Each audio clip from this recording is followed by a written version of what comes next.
ہم کیا جانتے ہیں شام غریبہ کے بارے میں؟ ہم نے تو یہ سنا تھا کہ ایک محفل ہوتی ہے،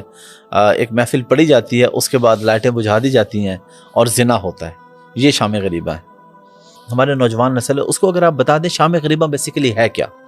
شام غریبہ کا مطلب یہ ہے کہ تاریخ کربلا میں جو واقعات کربلا کے ہوئے ہیں،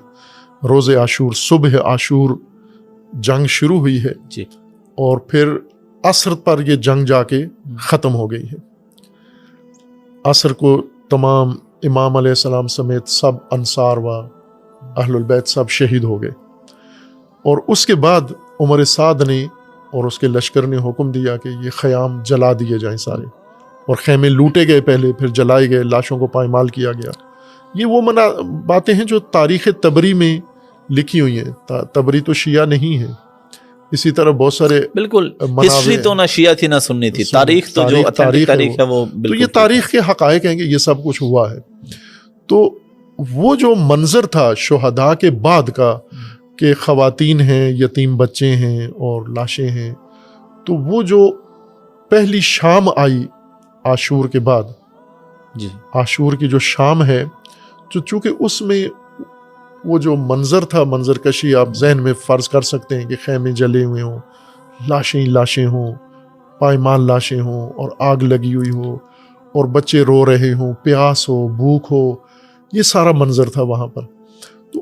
وہ جو شام اہل البیت پر آئی، چونکہ اس سے پہلی شام جو تھی تو امام حسین علیہ السلام موجود تھے، بالکل صحابہ ان کے ساتھی موجود تھے، انصار اور اہل البیت۔ یہ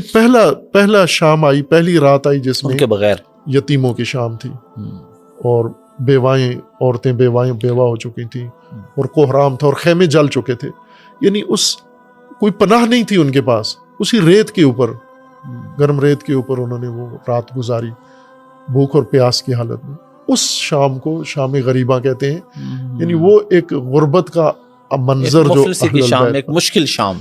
اس کی یاد جو اسی دن یہ مجلس بھی ہوتی ہے، عاشور کا دن گزرتا ہے تو آگے ٹھیک ہے یہ مجلس ہوتی ہے، ٹھیک ہے، تو اس مجلس کا نام یہ ہوتا ہے، جیسے اس سے پہلے دن والی جو مجلس ہوتی ہے اس کو مجلس شب عاشور کہتے ہیں۔ آپ مجالس کے نام بھی دیکھیں نا، اسی بنیاد پر ہے، ٹھیک ہے، مجلس شب عاشور، مجلس شب تاسوعہ 9 کی مجلس، ٹھیک ہے، 10 والی مجلس شب عاشور ہے، اور عاشور کی مجلس عاشور ہے۔ عاشور گزر کے جو رات آتی ہے یہ شام غریبہ ہے، مناسبت یہ ہے، اور اس میں مصائب ہی ہوتے ہیں، اس میں باقی تقریریں نہیں ہوتی، ایک رقت والا منظر ہوتا ہے، گریہ ہوتا ہے۔ اور یہ جو بعض مجالس میں لائٹ